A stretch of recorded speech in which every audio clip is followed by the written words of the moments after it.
Hola, muy buenas noches a todos. El día de hoy tenemos el gusto de presentar la sesión del Comité de Residentes con el tema de inestabilidad lateral de tobillo, tendencias actuales. Esta noche el coordinador será el doctor Daniel Simbrón López. Los dejamos con él. Buenas noches y bienvenidos a la sesión.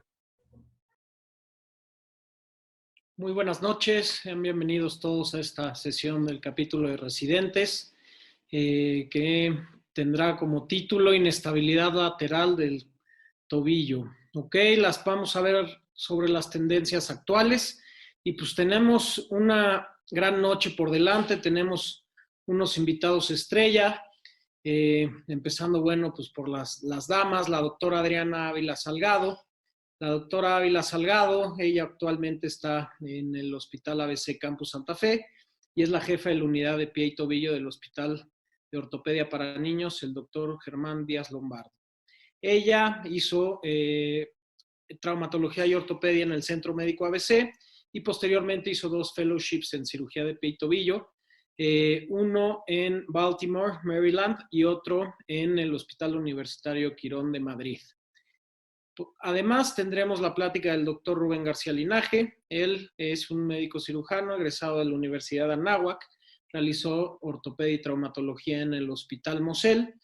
Actualmente se encuentra en la alta especialidad en cirugía articular y lesiones del deporte por parte del ISSSTE. También tendremos como invitado al doctor Antonio Cisneros Fuentes. Él, egresado de traumatología y ortopedia por el Instituto Nacional de Rehabilitación, donde también hizo la alta especialidad en pie y tobillo. Es expresidente de la Sociedad Mexicana de Pie y Tobillo y actualmente es adscrito al servicio de pie y tobillo en la misma institución. Tiene su práctica privada en el Hospital Ángeles del Pedregal. Como bien sabemos, este tema cada vez está más presente en nuestros pacientes, no solamente en los médicos que se dedican únicamente al pie y tobillo, sino también a los que nos dedicamos a las lesiones deportivas. Hoy en día los pacientes tienen requerimientos muchísimo más altos porque tienen actividades más intensas y con mayor días de ejercicio que anteriormente. Es por eso que escogimos este tema, porque hoy en día nos topamos mucho con esta patología y creo que es importante que desde que estamos en la residencia nos vayamos haciendo una idea, porque no es una patología que vaya a llegar mucho a los servicios de urgencias o a los hospitales en general en nuestra residencia, sino es una patología más de consultorio que podemos ir entendiendo un poco mejor y dar un enfoque perfectamente quirúrgico que es yo creo que lo que más nos va a dar de esta sesión. Muchísimas gracias a los doctores por estar con nosotros, muchísimas gracias a ustedes por ver esta sesión y que siga adelante con el doctor Rubén García Linaje. Muy buenas tardes a todos. Soy el doctor Rubén García Linaje y el día de hoy voy a platicarles generalidades de este tema que es muy interesante, que cada vez vemos más pacientes con este problema. Es la inestabilidad lateral de tobillo. Los objetivos de esta plática es un breve recordatorio de la anatomía ligamentaria lateral, la clínica, que es muy importante y a veces no le hacemos mucho caso, ¿no? Los mecanismos de lesión, que me parece que ya son muy bien conocidos y muy bien estudiados. Los estudios de imagen, que son importantísimos. Muchas veces son más importantes para la aseguradora porque clínicamente es muy claro, pero es importante siempre apoyarnos de estos estudios. Y bueno, los grados de lesión y las clasificaciones, y vamos a llegar hasta el tratamiento conservador en esta plática. Bueno, ¿qué es la inestabilidad? Es una incompetencia de la cuestión ligamentaria que nos ayuda, los ligamentos nos ayudan a mantener estable una articulación. Entonces, cuando tenemos inestabilidad, vamos a tener lesión en toda la articulación que nos va a llevar a tener ciertas complicaciones durante la demanda mecánica en las actividades físicas. Principalmente, esto se traduce en dolor. El tobillo es la articulación móvil más estable del cuerpo. Su anatomía tiene muchos ligamentos y, entre otras cosas, como los músculos y los tendones, que nos permiten tener mucha estabilidad. Y por eso mismo no tolera la inestabilidad tan bien como otras articulaciones. La estabilidad tenemos restricciones estáticas, dinámicas, y también tenemos la morfología articular. En las restricciones estáticas vamos a tener la integridad de los ligamentos y de la cápsula articular. Esto va a ser lo estático. Lo dinámico, vamos a tener los tendones, ¿no? Las uniones músculo-tendinosas, que también le van a dar una estabilidad muy importante. Y finalmente, la relación articular que existe entre la mortaja y la cúpula del astrágalo. Eso es muy importante. Con eso vamos a mantener una estabilidad. Entonces, ¿cuándo es cuando vamos a tener una inestabilidad lateral crónica? Y esto es cuando los ligamentos dañados no recuperan la integridad mecánica y no van a tolerar el estrés fisiológico. ¿Qué tenemos en cuanto a los datos epidemiológicos? Bueno, es más común en hombres y se detecta en adolescentes y adultos jóvenes. Aunque esto no exime a los pacientes adultos mayores también. Es muy raro verlo en niños. Principalmente son pacientes deportistas, que hay de todo tipo, pero principalmente los pacientes de alto rendimiento son los que van a presentar este tipo de lesiones. Y recuerden, un paciente que ya se esguinzó es el factor de riesgo más importante para que continúe esguinzándose. Entonces, por eso el esguince de tobillo debe cuidarse muchísimo. Bueno, en cuanto al recordatorio anatómico, vamos a ver que tenemos 3 ligamentos laterales. El primero va a ser el peroneo astrogalino anterior, que es el más débil y el más corto. Por lo tanto, es el más susceptible a lesiones. Después tenemos el peroneo calcáneo. El peroneo calcáneo se va a lesionar, según estudios, aproximadamente de un 50 a un 75% en las inestabilidades, y este es el segundo más frecuente. Y finalmente tenemos el peroneo astrogalino anterior, que este es extraordinariamente raro que se lesione, que hay veces que sí lo vemos, abajo del 10%, y es el ligamento más fuerte de los 3. Bueno, aquí tenemos la relación anatómica de los ligamentos. Podemos ver en verde el ligamento peroneo astragalino anterior, que es el que más comúnmente se lesiona. Después abajo en rojo el peroneo calcáneo. Y por último tenemos el peroneo astragalino posterior. Lo tenemos representado en color naranja. Entonces así se va, en ese orden. Se lesiona el verde, después el rojo y finalmente se lesiona el naranja. Eso es lo común, ¿no? Y muchas veces ni siquiera, solamente se lesiona el anterior y los demás quedan intactos. ¿Cuál es el mecanismo de lesión? Esto está muy bien ya estudiado, como les comentaba. Son los pacientes que realizan inversión, son supinación, aducción forzada y flexión plantar. Es la forma más común en la que nos lesionamos. Entonces recuerden, el tratamiento agudo del esguince es importantísimo, ¿no? No se trata de regresarlos a la actividad física tan rápida sin haberlos estudiado antes para detectar una probable lesión de este tipo, porque luego se hacen crónicos y es muy complicado tratarlos e incluso algunos requieren tratamiento quirúrgico.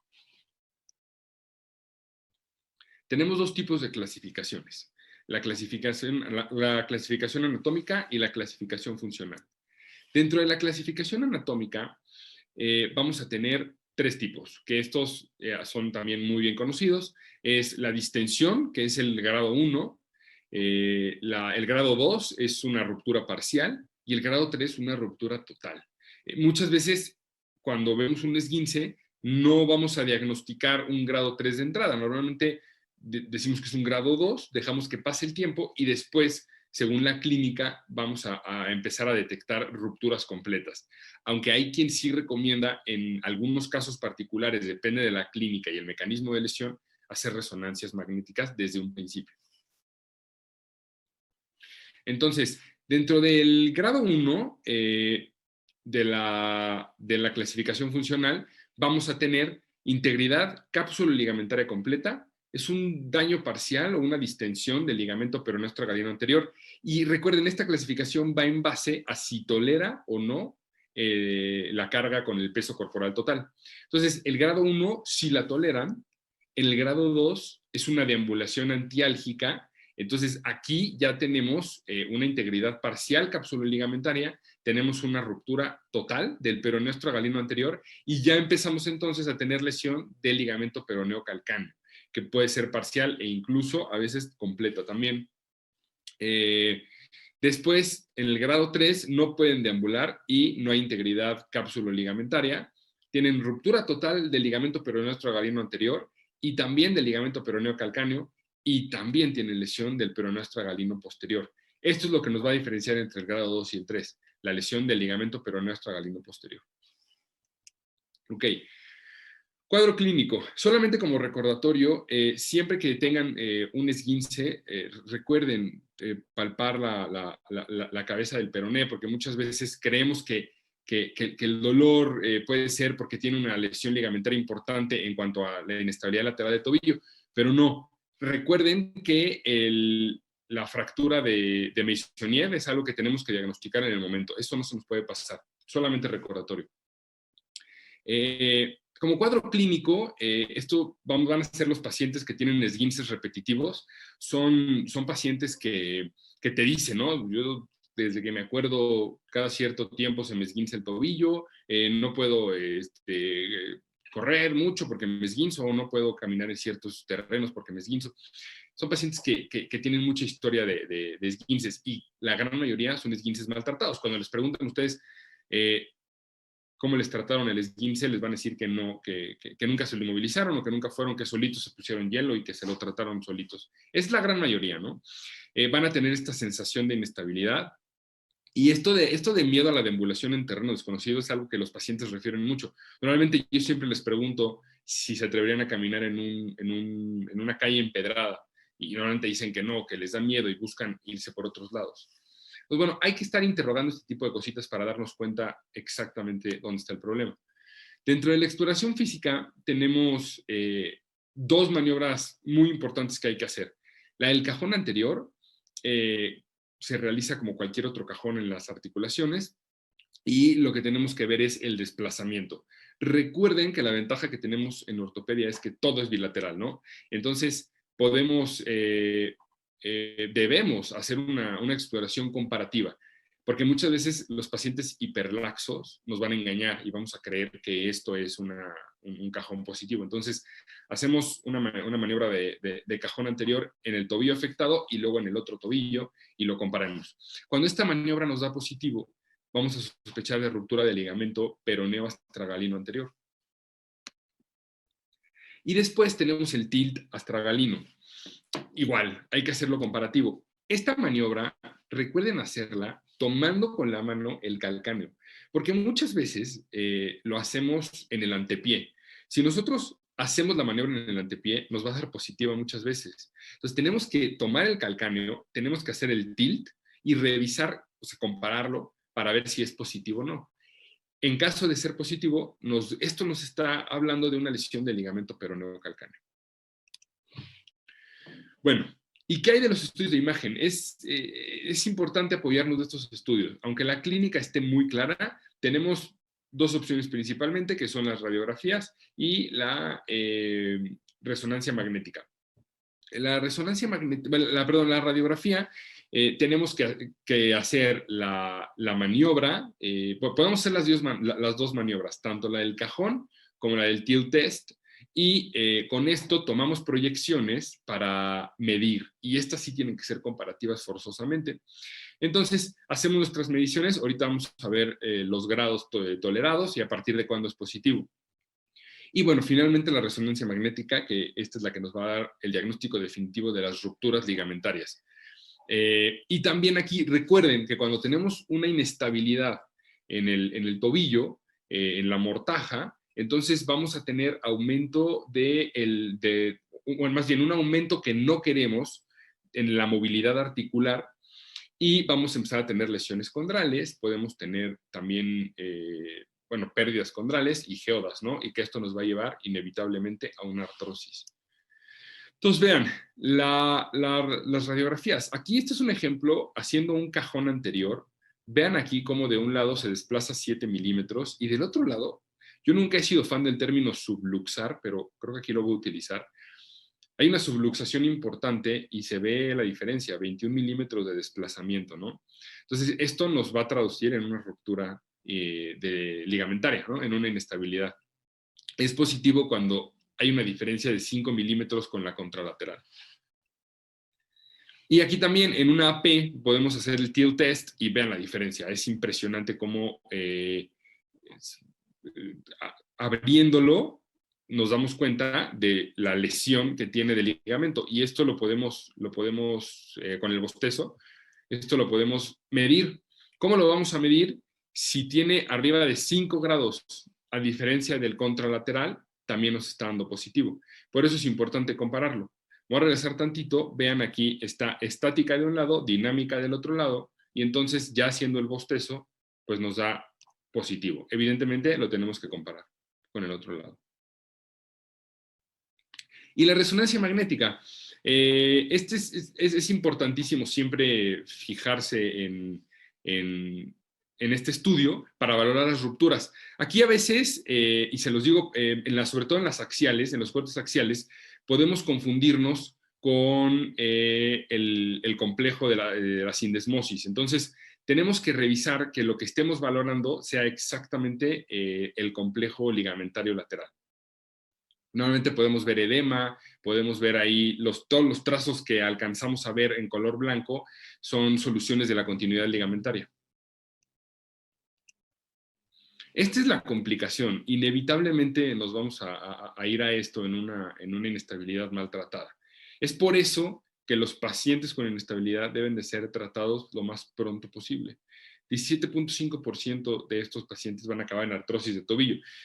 Y bien sabemos, no es el tema, pero bien sabemos que el tratamiento de artrosis de tobillo no es el mejor todavía. Las prótesis todavía no dan excelentes resultados como nos gustarían y tenemos la artrodesis, que es a lo que no queremos llegar. Bueno, ¿cómo vamos a tratar estos pacientes?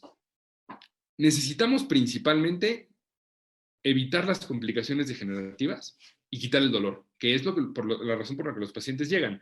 Lo que les platicaba, la mayoría de estos pacientes son deportistas y son pacientes que quieren regresar a la actividad física lo más rápido posible. Quieren quitar el dolor, disminuir la sensación de inestabilidad y obviamente ellos no lo saben, pero es lo que tú como médico les vas a decir y lo que quieres, evitar las complicaciones degenerativas. Vamos a hablar de manejo conservador. Siempre hay que apoyarnos en la terapia física. Es importantísimo llevar a cabo una muy buena rehabilitación con un fisioterapeuta que se dedique a este tipo de lesiones deportivas. Vamos a retomar la fuerza muscular. Necesitamos tener movilidad articular después de adquirir fuerza muscular para que la movilidad articular sea exactamente donde queremos que sea y no en otros lados donde podemos provocar lesiones condrales. La propiocepción es muy importante, por lo que les decía de la inestabilidad en los terrenos, ¿no? Y por cierto tiempo, y dependiendo mucho del caso, podemos llegar a utilizar órtesis o vendajes, ¿no? Esto depende mucho del caso, pero se puede llegar a utilizar también. ¿En qué pacientes son los que vamos a trasladar ya a una cirugía? Cuando ya tenemos un tratamiento conservador que no nos funcionó, cuando tenemos esguinces recurrentes, ya si son muchos esguinces, ya más adelante les van a platicar un poco ya de las indicaciones de cirugía y de los tratamientos quirúrgicos. Y bueno, también cuando un paciente se limita a las actividades deportivas, sobre todo los atletas de alto rendimiento, es importante trasladarlos al quirófano, dependiendo del caso, por supuesto. Esto es todo. Les agradezco mucho su tiempo. Espero que les haya gustado la plática y cualquier duda que tengan, con mucho gusto, me pueden contactar. Buenas noches. Soy el doctor Antonio Cisneros Fuentes. Agradezco la invitación a participar en esta charla para el capítulo de residentes y continuaremos con temas de inestabilidad lateral de tobillo, hablando de tendencias actuales acerca de técnicas de cirugía abierta. Para comenzar, no es la idea repetir los temas de anatomía que el doctor Linaje ya nos ha mencionado previamente, solamente mencionar los temas que son primordiales acerca de la disposición del ligamento colateral lateral del tobillo. El complejo ligamentario tiene el ligamento peroneo astragalino anterior, el ligamento peroneo astragalino posterior y el ligamento peroneo calcáneo. En diversos artículos vamos a encontrar el orden en el cual se va lesionando el tobillo y en el cual vamos a ir clasificándolo por estadio 1, 2 y 3. Importante mencionar que en el estadio 1 tenemos lesionado el fascículo anterior por el ligamento peroneo astragalino anterior, pero una lesión que es parcial por integridad capsuloligamentaria. En el grado 2 vamos a tener ahora una lesión del fascículo medio o el ligamento peroneo calcáneo, añadida a la lesión del fascículo anterior, ligamento peroneo astragalino anterior, con una lesión parcial en esta ocasión. Y en el estadio 3 tendremos una lesión completa del ligamento peroneo astragalino anterior, una lesión parcial del ligamento peroneo calcáneo y en algunas ocasiones una lesión del fascículo posterior o ligamento peroneo astragalino posterior con una inestabilidad por una lesión parcial de la integridad capsuloligamentaria. Esto lo vamos a traducir entonces una clasificación del esguince grado 1, 2 o 3. En este caso el doctor Núñez Samper en su libro de biomecánica nos va a recordar cómo tenemos desde una integridad hasta una lesión grado 1, 2 y 3, teniendo una integridad capsuloligamentaria completa, una que es parcial o no existe esa integridad. De nuevo vamos entonces a tener que en esta clasificación de lesiones grado 1, 2 o 3, ya sea lesionando el peroneo astragalino anterior, el peroneo calcáneo o en ocasiones el ligamento peroneo astragalino posterior, nos vamos a ir entonces ciñendo a la indicación para tener una reconstrucción quirúrgica que puede ser una biomecánica, anatómica o no anatómica. La indicación para un manejo quirúrgico va a ser cuando ha fallado el manejo conservador, cuando existe una imposibilidad para utilizar una órtesis, cuando existe un esguince de repetición, cuando nos limita las actividades de la vida humana diaria o las actividades deportivas, o datos francos de una inestabilidad crónica. Hablando de manejo quirúrgico, tenemos 60 técnicas o más que han sido descritas en la literatura a todo lo largo del siglo XX y en el actual siglo XXI, teniendo desde la primera mitad del siglo XX técnicas tan antiguas como en el 40 con la técnica de Watson-Jones, de Chris Masnuck en 1969, en el 53 con la técnica de Evans y de Nilsson en el 34. Todas esas son técnicas no anatómicas. Hablando de técnicas de reconstrucción no anatómica, tenemos en el año 72 la técnica de Castain, donde se utilizaba un injerto, un aloinjerto para aplicar en el sitio quirúrgico. Ahora vamos a hablar más profundamente de una técnica similar. Hablando de la reparación anatómica, la que es pues, por antonomasia, la que manejamos en ortopedia, es la reconstrucción de Bostrom, escrita en el 66, en el cual se hace una reparación directa de los fascículos lesionados, estos del ligamento peroneo astragalino anterior y del peroneo calcáneo. Después llegó la modificación de Gould, en el cual se hacía un avance del retináculo extensor, y hablaremos también profundamente de eso a continuación. Existe la opción de una reconstrucción biomecánica, en la cual se recrea la unión biomecánica cuando los ligamentos no son encontrados o cuando la reparación anatómica es difícil, esto es en las lesiones crónicas. Y si se requiere preservar los tendones peroneos y el movimiento subastragalino, es la técnica indicada, por ejemplo, en algunos deportistas de alto rendimiento. Vamos a comenzar hablando de la técnica de Watson-Jones en el 40. Es una técnica no anatómica, tan antigua como el año 40. Sir Watson-Jones la describió en la literatura y podemos encontrar el artículo original aún en los buscadores. Esta técnica es de bajo costo, es fácilmente de acceso económicamente. Estas imágenes que les voy a mostrar a continuación fue una cirugía que hicimos hace algunos años en el Hospital de Traumatología de Lomas Verdes. Verán que es de una ejecución sencilla. En este caso comenzamos a localizar el trayecto retromalleolar del tendón peroneo corto para una vez identificado, y en este caso tan bajo costo que no tenemos un pasatendones, se identifica con una cinta umbilical. Después vamos ubicando su trayecto de forma fraccionada en la cara lateral del tobillo para después poderlo obtener de nuevo en la región retromalleolar. Una vez que lo tenemos identificado, se hace una perforación a través del malleolo peroneo de posterior a anterior para poder entonces pasar esta fracción de mi tendón recuperado hacia la parte anterior. Después, en una incisión de Ollier en el seno del tarso, identificamos el cuello del astrágalo para poder entonces hacer una perforación desde el dorso hasta la región plantar. Esto me va a servir para poder entonces hacer una lazada de mi tendón que va rodeando o abrazando el cuello del astrágalo. Lo obtengo de regreso y una vez que tengo entonces ya mi salida y mi lazada, puedo pasarlo en una herida nueva inferiormente y suturarlo sobre sí mismo. De esta manera no tengo ningún uso de un implante ortopédico que me pueda encarecer la cirugía y tengo una muy buena sujeción que me va a dar la estabilidad.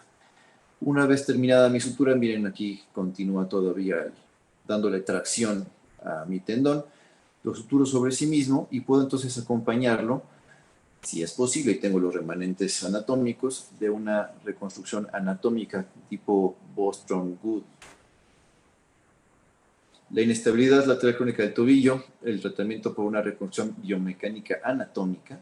Tenemos que tener las estructuras utilizadas que pueden incluirse injertos o alinjertos de grácil y semitendinoso y del plantar, ya sea autoinjertos o aloinjertos. Vamos a presentar una técnica distinta que representa una no anatómica. En este caso, es una plastía con un aloinjerto tendinoso criopreservado en una técnica de Castain 2.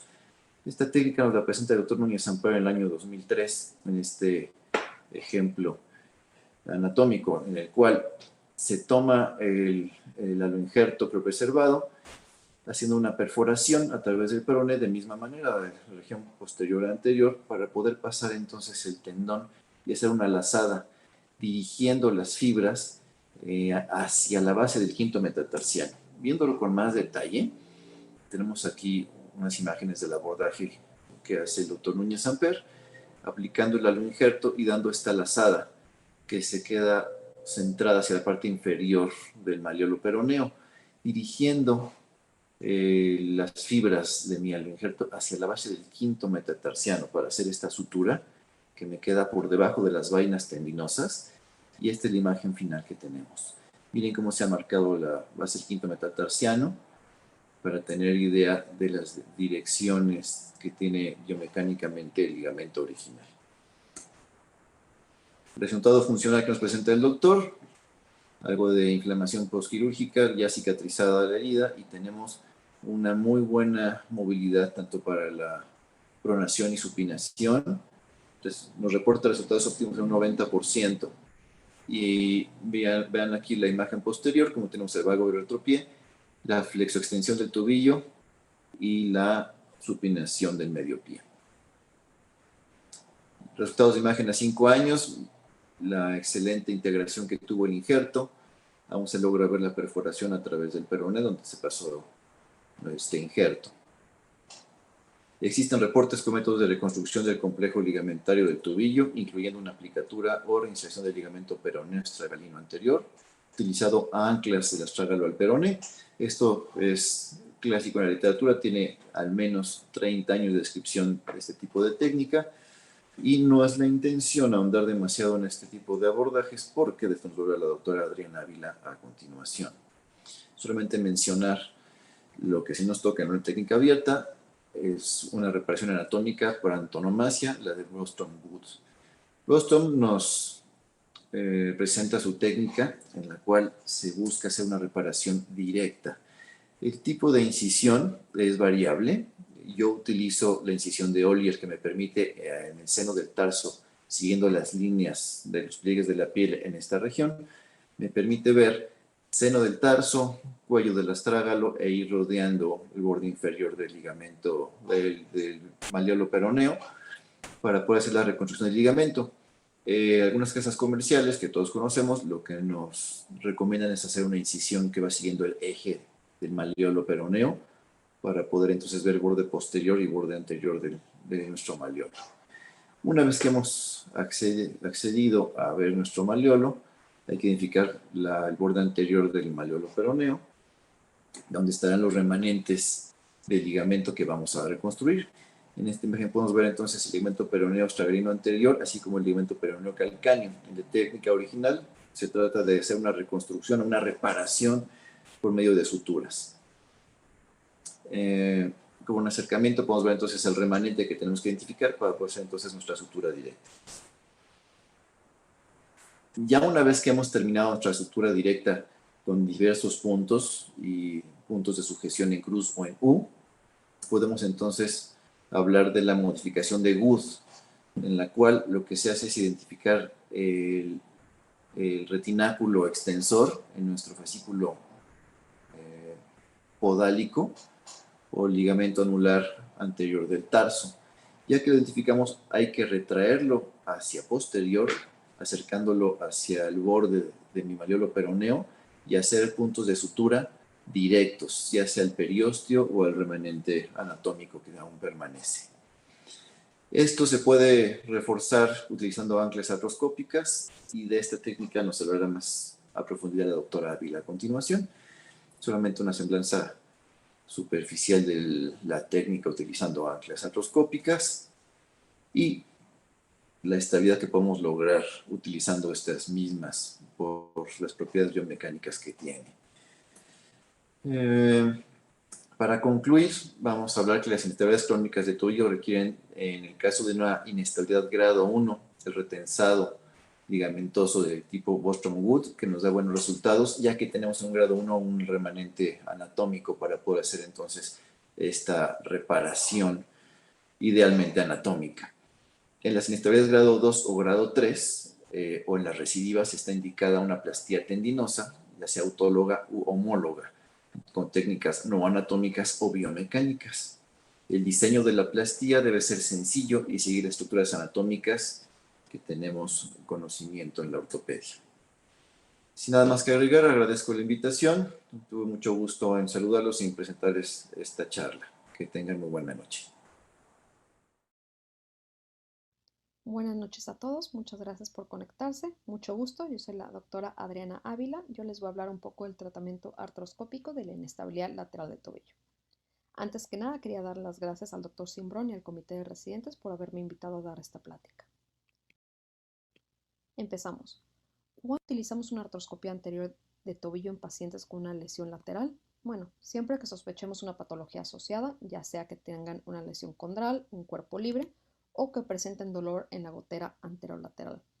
Es importante recalcar que estos pacientes van a tener sinovitis, ya sea una sinovitis reactiva porque se reabsorbió el hematoma tras el esguince, o es una sinovitis hipertrófica por el mismo ligamento lesionado que se dematiza, se mueve y crea microtrauma, y de cualquier manera esta sinovitis duele y hay que quitarla. Entonces, en cuanto a cómo vamos a hacer nuestra artroscopía, es importante recalcar que la distracción en este ambiente no nos ayuda, al contrario, nos perjudica.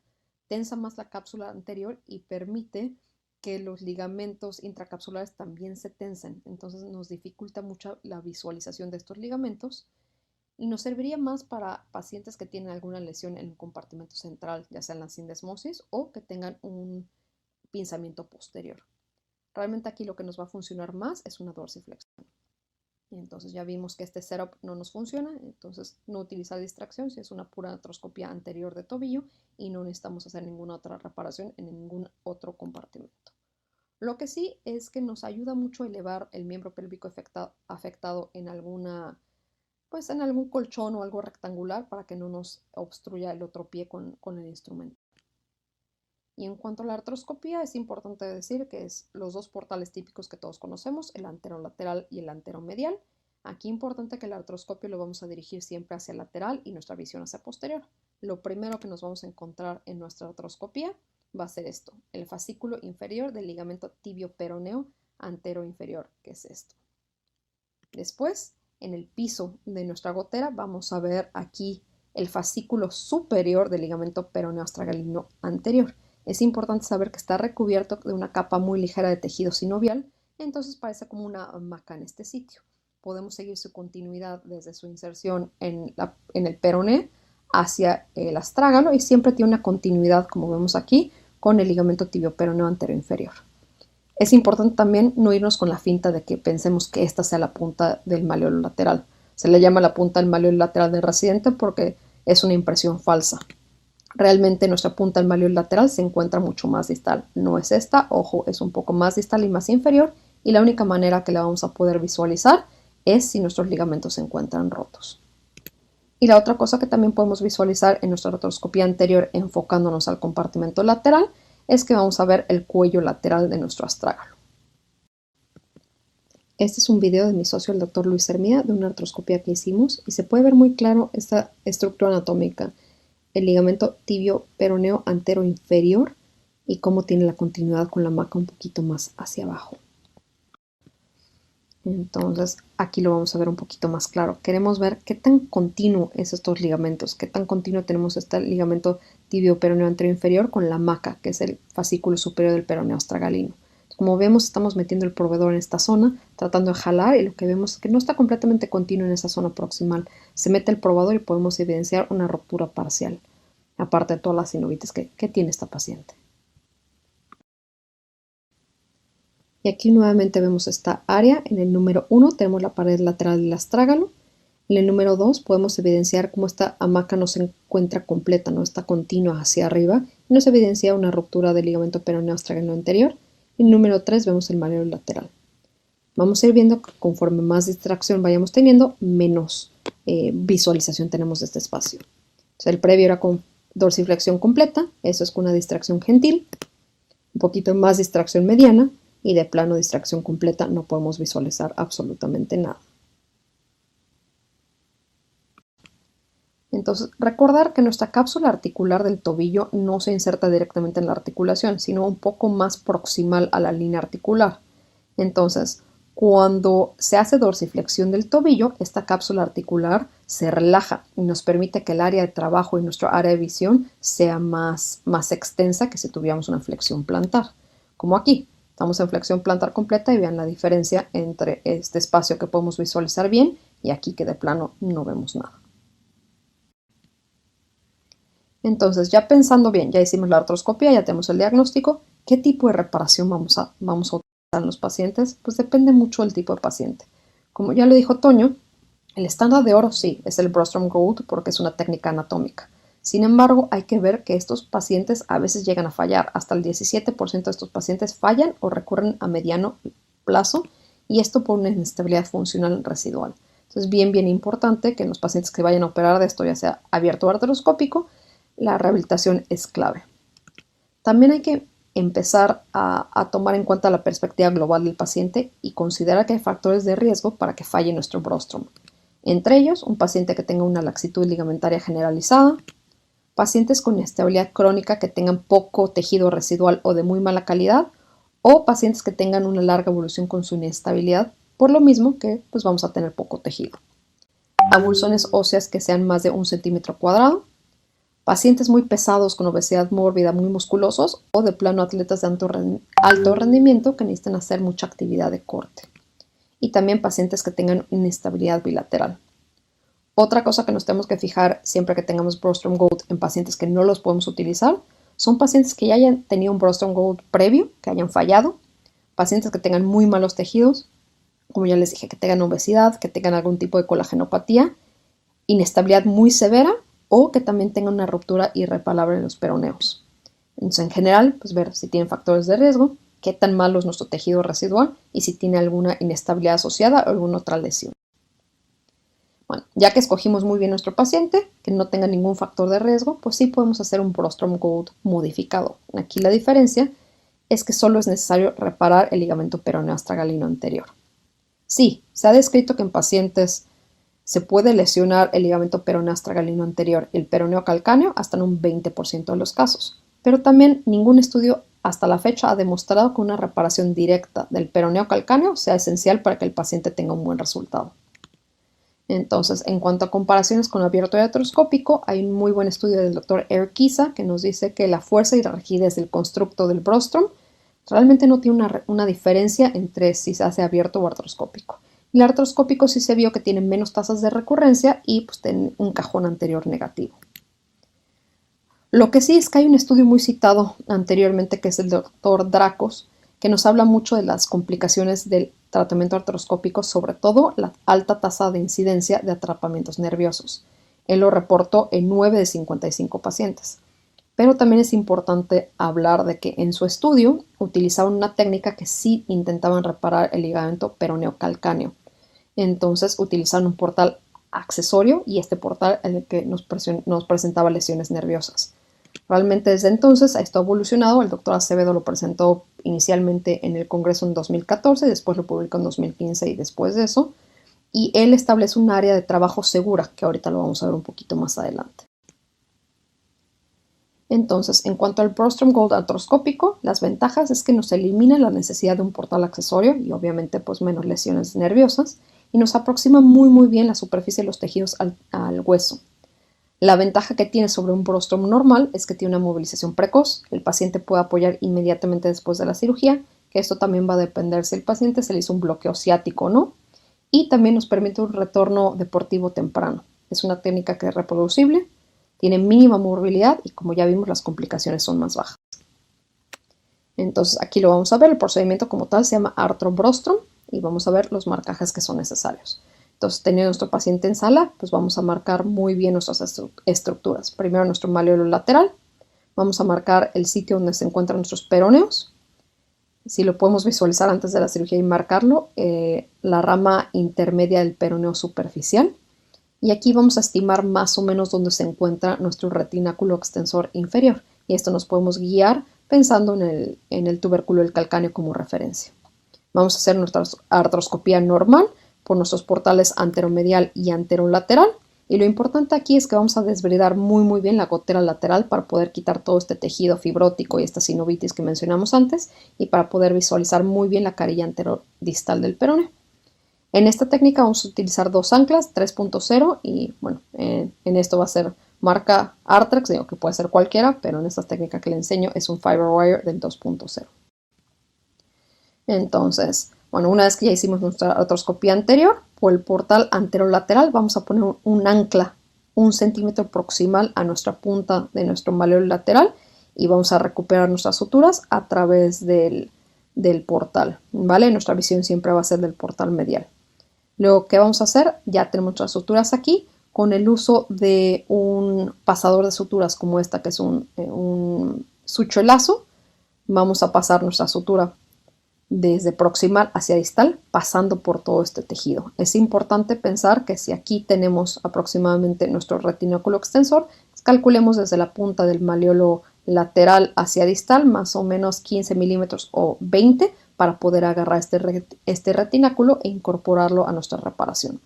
Y es importante que también tomemos en cuenta no irnos muy distal, porque si no aquí pasan los peroneos, y no irnos muy proximal, ni dorsal, porque aquí va a pasar nuestra rama intermedia. Entonces, pasando nuestro sucholazo, vamos a pasar todo este tejido y sacamos aquí el nitilol y sacamos nuestra sutura. Después vamos a hacer exactamente lo mismo con la segunda hebra de la sutura. Aquí está la primera y aquí está la segunda. Se ve cómo pasa el loop del nitinol. Después vamos a colocar una segunda ancla, 1 centímetro proximal a nuestra ancla que pusimos al principio en la punta del malleolo, con las suturas saliendo por el portal anterolateral. Lo que les explicaba anteriormente, es importante que siempre que vayamos a pasar nuestras suturas con el sucholazo, pues nos vayamos lo más distal posible hacia anterior para poder agarrar todo este retináculo, para poder pues, tener una reparación más fuerte. Entonces ya pasamos nuestras dos suturas y lo importante aquí es que unirlas, hacer una incisión pequeñita para poder sacar las dos suturas en el centro y después por una técnica subcutánea vamos a volver a pasar las suturas hacia arriba, hacia nuestro portal. Y aquí manteniendo nuestro tobillo más o menos una dorsiflexión neutra en eversión ligera y haciendo, esto es importante, un poquito de presión hacia posterior, un cajón posterior, vamos a anudar nuestras suturas. Y aquí lo vemos ya con una disección. Vemos aquí en esta flecha un poco más gruesa donde están nuestros nudos y cómo están lejos de nuestras ramas intermedias del peroneo superficial y del sural. Y aquí podemos ver las incisiones tan pequeñas que quedan. Digo, los dos portales y aquí la incisión pequeña donde pasamos las suturas y donde unimos los dos sets. Y esto es más o menos a la semana de la artroscopía, como La ventaja de esta técnica es que vamos a tener mucho menos edema y pues obviamente unas incisiones más estéticas y menos molestosas para el paciente. Y lo que les platicaba de el portal seguro, el área seguro que platicaba Acevedo, que describió muy bien, es esto. Entonces, entre nuestro nudo más medial y la rama intermedia del peroneo superficial tenemos más o menos un espacio libre de 20 milímetros. Entre el nudo más inferior y el nervio sural vamos a tener 23 milímetros y entre el nudo más inferior y los tendones peroneos tenemos 19 milímetros. Entonces, toda esta es nuestra área segura. Si nos pegamos muy bien la técnica, no tenemos por qué tener complicaciones. También existe el brostrom artroscópico sin nudos, la técnica knotless, descrito por los chilenos y también por el doctor Guisa. Entonces, se utiliza lo mismo, es el mismo marcaje de los pacientes, tu peroneo superficial, estimar más o menos dónde se encuentra el retináculo inferior, los peroneos y la punta del malleolo. Y aquí la única diferencia es que el portal lateral lo vamos a hacer un poquito más lateral al normal, entre 3 y 5 milímetros más lateral, para poder tener un área libre de trabajo. Después vamos a desbridar muy bien la gotera lateral. Y aquí importante es que vamos a meter un cincel curvo para desinsertar por completo el sitio de nuestra inserción ligamentaria para después poderla retensar bien. Entonces aquí las anclas que se utilizan son diferentes. Es un ancla 3.0 knotless, se llama suture tack. Primero se broca 4.5 y es lo mismo punto, 10 milímetros proximal a la punta del malleolo. Después se pasa a la broca 2.4 para hacer el orificio en el hueso y después vamos a impactar el ancla. Entonces vamos a utilizar una aquí y una igual, 10 milímetros proximal a la primera, más o menos a nivel de la articulación. Entonces aquí es muy similar a la primera, pero aquí lo vamos a hacer con el suture lazo. Entonces ya tenemos nuestras suturas aquí, las sacamos, las recuperamos por el portal anterolateral. Vamos a pasar el suture lazo a través de la piel, más o menos lo que les decía, entre 1.5 centímetros y 2 centímetros distal la punta del malleolo para agarrar muy bien todo nuestro retináculo extensor. Por arriba de los peroneos y vamos a pasar retináculo extensor y cápsula hacia la articulación del tobillo. Recuperamos el lazo por el portal anterolateral, se pasa el loop de nitinol y se pasa la sutura. Después vamos a entrar el lazo nuevamente por la piel en el mismo lugar donde entramos la primera vez y lo pasamos subcutáneo hacia dorsal y hacia medial. Giras el lazo más o menos 90 grados y sales por el retináculo y la cápsula. Después de esto pasas el lazo hacia el tobillo, recuperas en el portal anterolateral, detienes muy bien el nitinol, quitas el lazo y pasas la sutura. Y ya lo recuperaste por el portal anterolateral. Y vamos a hacer exactamente lo mismo con la segunda hebra de la otra sutura. Entonces aquí lo que así es que nos vamos a ir yendo un poquito más dorsal y hacia anterior para ir como en abanico agarrando todo este retináculo extensor. Entonces dorso medial al último sitio de entrada, ahí pasas tu suture lazo, otra vez atravesas todos los tejidos blandos y lo recuperas por el portal anterolateral, cargas la sutura de nitinol y lo recuperas en la piel. Y luego, igual que en la primera ancla, vas a pasar otra vez el suture lazo subcutáneo, lo rotas y lo pasas por el retináculo y la cápsula y lo recuperas aquí en el portal anterolateral, agarras el nitinol, quitas el lazo, cargas tu sutura y pasas a nivel de la piel y lo recuperas en el portal anterolateral. Y te quedan aquí tus dos hebras. Entonces las tensas, y a diferencia de las otras técnicas, aquí es una sutura knotless. Entonces se ve medio complicada, pero lo único que se va a hacer es... Aquí se ve, justo. Entonces pasas la sutura 1 de la primera ancla a través del loop de la sutura 2, jalas y la recuperas por el portal anterolateral. Y vas a hacer lo mismo con la sutura 2 a través del loop de la primera sutura y la vas recuperando. Lo único que quieres es como entrelazarlas para que no deslicen las suturas. Una vez que ya las tienes en la posición que quieras, usas el empujador, aplicas tensión final y cortas. Y aquí va a ser la misma posición, en dorsiflexión, en ligera eversión y haciendo un poquito de cajón posterior. Y esto es lo que les explicaba de que se corta. La ventaja de este método es que es sin inmovilización. El paciente no tienes que ponerle ningún tipo de férula, de hecho solo un vendaje compresivo suave. El paciente puede apoyar de inmediato saliendo de la cirugía, les digo esto dependiendo si le hiciste un bloqueo popliteo, y la ventaja es que puede caminar de inmediato con muletas con apoyo a tolerancia. Se le permite, igual que en cualquier otra técnica de Brostrom, hacer dorsiflexión y flexión plantar activa, sin embargo, sin nada de inversión. Le tienes que especificar al paciente que se hincha, entonces terapia fría 3 veces al día hasta cumplir la semana 4. Bicicleta estacionaria la puedes empezar a partir de la semana 3 y el apoyo completo se inicia a partir de la semana 4.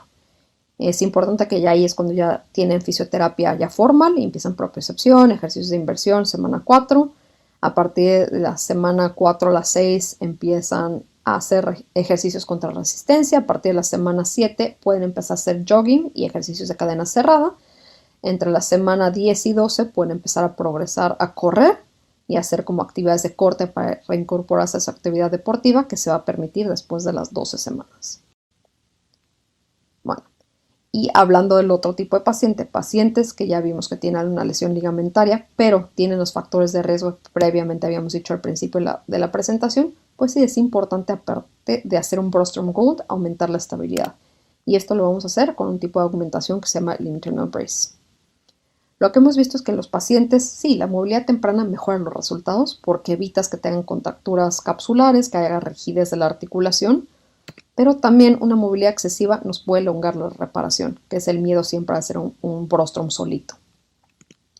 Entonces, la ventaja del internal brace en estos pacientes que son más pesados, que tienen algún factor de riesgo, que son atletas, es que nos va a permitir el interno hacer una movilidad temprana y controlada, lo cual nos va a optimizar la calidad del colágeno. ¿Por qué? Porque aumenta la actividad proliferativa de las células, aumenta la masa y la fuerza del tejido, mejora la organización de la matriz celular y normaliza los niveles de colágeno. Entonces también esto, al ser controlado, nos evita la elongación de nuestra reparación. Y luego preguntan los médicos, bueno, entonces si el internal brace es tan bueno, pues me salto el Brostrom Gold y ya no le pongo un internal. Pues no, porque realmente necesita los mecanorreceptores que existen en los ligamentos nativos del paciente para que den la propiocepción.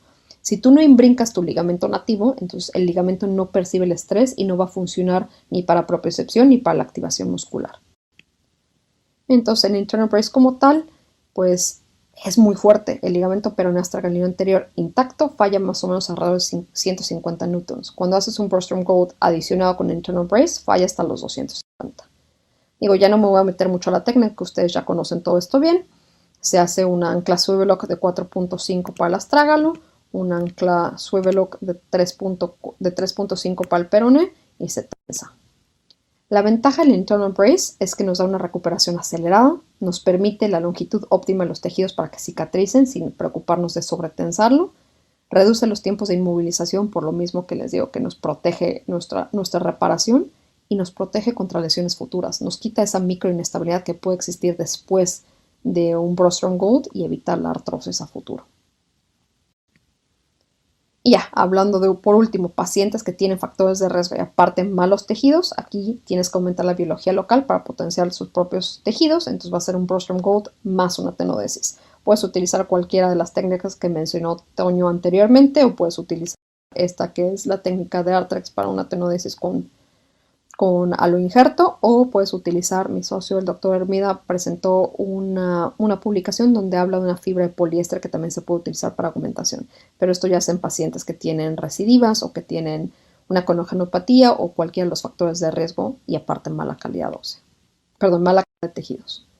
Entonces, en resumen, para llevar a casa, una artroscopía anterior sirve muy bien para valorar la anatomía si tenemos una ruptura parcial o una ruptura completa de los ligamentos y para ver y tratar lesiones asociadas.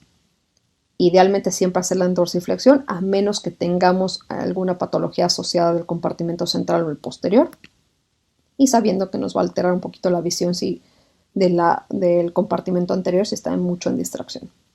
El Brostrom Gold modificado, que es en el que no utilizamos el ligamento peroneo calcáneo, es el estándar de oro, pero en pacientes que no tienen los factores de riesgo. Y aquí la ventaja es el Arthro-Brostrom que habíamos mencionado, nos permite apoyo inmediato, incisiones mínimas y movilización temprana, con complicaciones mínimas. Ya vimos que no hay que creerle a todos los estudios, ese de Dracos está un poquito sesgado por la técnica, actualmente ya tenemos un área de trabajo bastante segura que minimiza las complicaciones nerviosas. Y bueno, el internal brace, utilizarlo en pacientes con factores de riesgo. Eso es todo, muchísimas gracias por haberse conectado a mi presentación, espero no tengan dudas, cualquier cosa aquí estamos. Gracias. No veo que si hay algunas preguntas. Pero bueno, como pueden ver, esto es un tema es un tema complejo, es un tema que cada vez es más común, que cada vez nos llegan más de estos pacientes y hay muchas cosas por ver, muchas cosas por hacer y las técnicas van avanzando. No sé, Antonio, Adriana, en su experiencia, alguna conclusión que nos quieran dar de esto para los residentes, algo que nos quieran platicar. Yo no sé tú, Toño, pero es importante aclarar a los residentes que no todo se opera, ¿vale? Es el 20% de los pacientes que llegan a tener una inestabilidad crónica y ya tenerlo, explorar muy, muy bien para ver si tiene esos factores de riesgo o no y qué tipo de técnica utilizar. Pero en agudo es muy, muy raro que se lleguen a operar inestabilidades, incluso en atletas.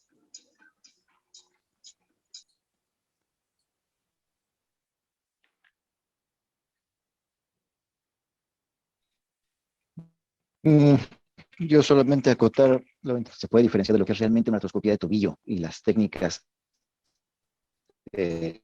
como el arthrobostrom, comparado con lo que simplemente es una artroscópica previa a hacer una reparación abierta después con implantes artroscópicos. Es muy común y de hecho comenzamos en cirugía de tobillo y justo como decía Adriana, tener claro qué paciente es el quirúrgico y no, porque no decía el doctor Linaje al principio de la charla, cómo diferenciar qué caso de un paciente puede ser manejo conservador y cuándo es un criterio quirúrgico, cuándo falló un manejo conservador, cuándo es un paciente recurrente. Entonces, ¿cuándo decides irte por un abordaje quirúrgico?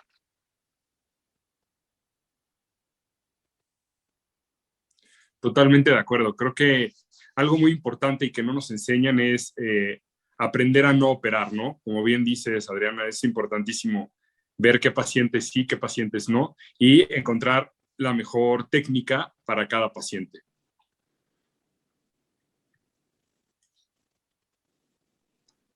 Sí, es bien importante recordar que en estos pacientes los operamos no porque tengan inestabilidad, sino porque tengan síntomas, ¿vale? Podemos encontrar pacientes que tienen mucha laxitud, pero si tienen un buen programa de rehabilitación de peroneos, de propiocepción, pueden estar ahí sin esguinces, sin síntomas. Realmente se operan cuando llegan a tener esguinces repetitivos que van caminando, no pueden tolerar caminar en empedrados, en arena, en pasto, etcétera. Entonces se operan los pacientes. Pero primero diagnosticar al paciente y no diagnosticar resonancias, ¿vale? Porque es muy, muy común que piden resonancia para todo y la justificación para la cirugía.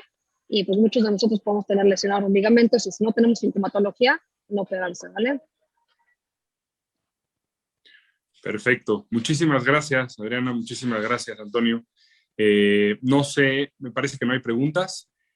Agradezco mucho al colegio por la invitación. Y pues cualquier cosa nos pueden contactar. Ahí están nuestros contactos, ya los pusimos. Con mucho gusto les respondemos. Gracias a todos.